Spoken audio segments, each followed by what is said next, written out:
Pagbasa mula sa aklat ni Propeta Isaías.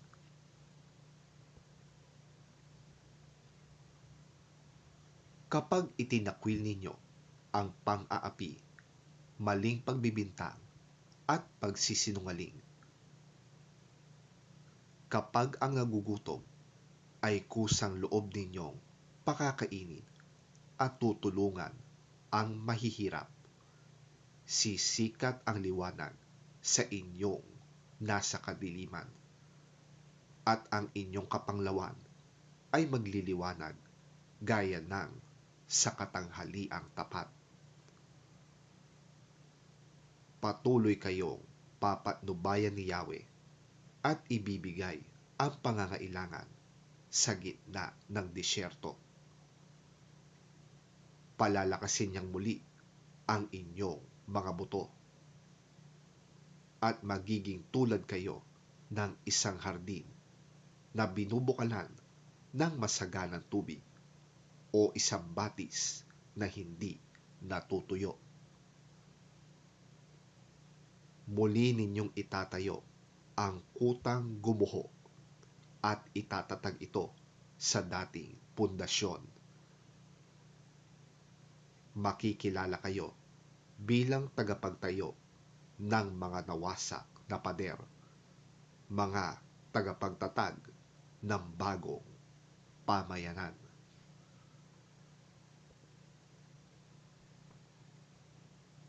Sinabi pa ni Yahweh, inyong igagalang ang takdang araw ng pamamahinga.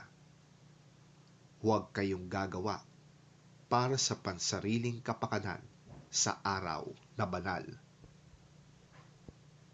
Sa araw na ito'y mamamahinga kayo at huwag maglalakbay o gagawa o mag-uusap ng tungkol sa mga bagay na walang kabuluhan.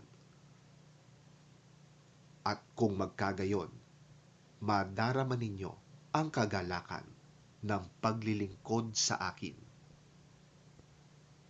Bibigyan ko kayo ng karangalan sa harap ng buong daigdig at tatamasahin ninyo ang kaligayahan habang naninirahan sa lupaing ibinigay ko sa ninuno ninyong si Jacob. Mangyayari ito sapagkat akong si Yahweh ang nagsabi nito.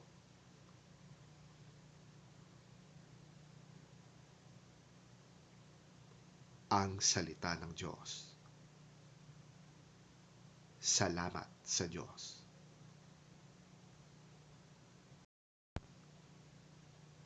Ang mabuting balita ng Panginoon ayon kay San Lucas. Papuri sa iyo, Panginoon.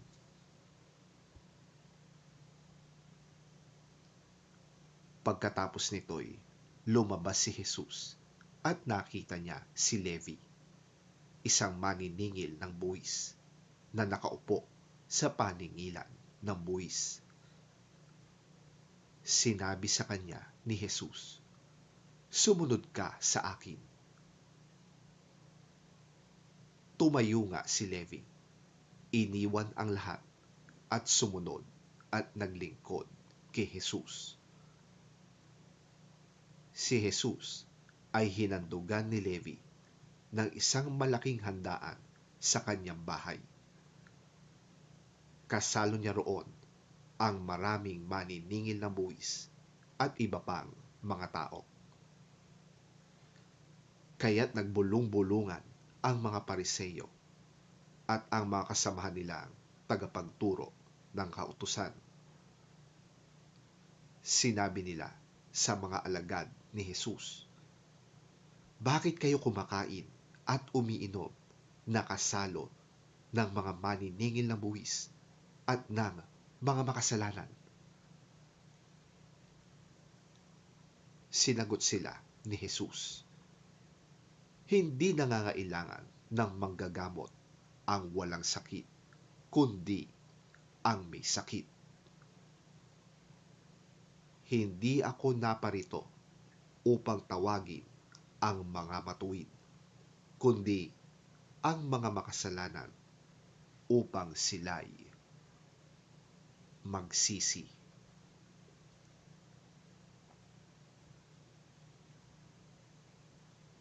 Ang mabuting balita ng ating Panginoon. Pinupuri ka namin, Panginoong Hesukristo.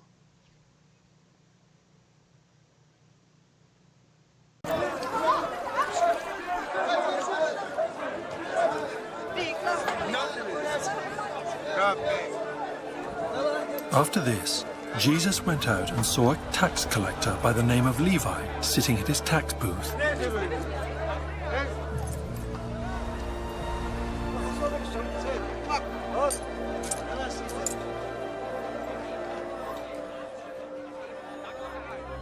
"Follow me," Jesus said to him.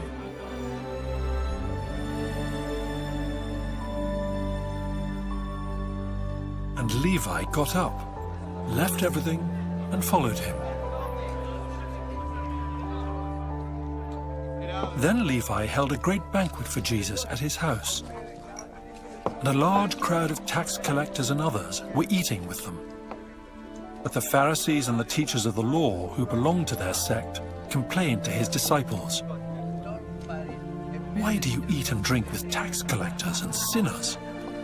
Jesus answered them, "It is not the healthy who need a doctor, but the sick. I have not come to call the righteous, but sinners to repentance."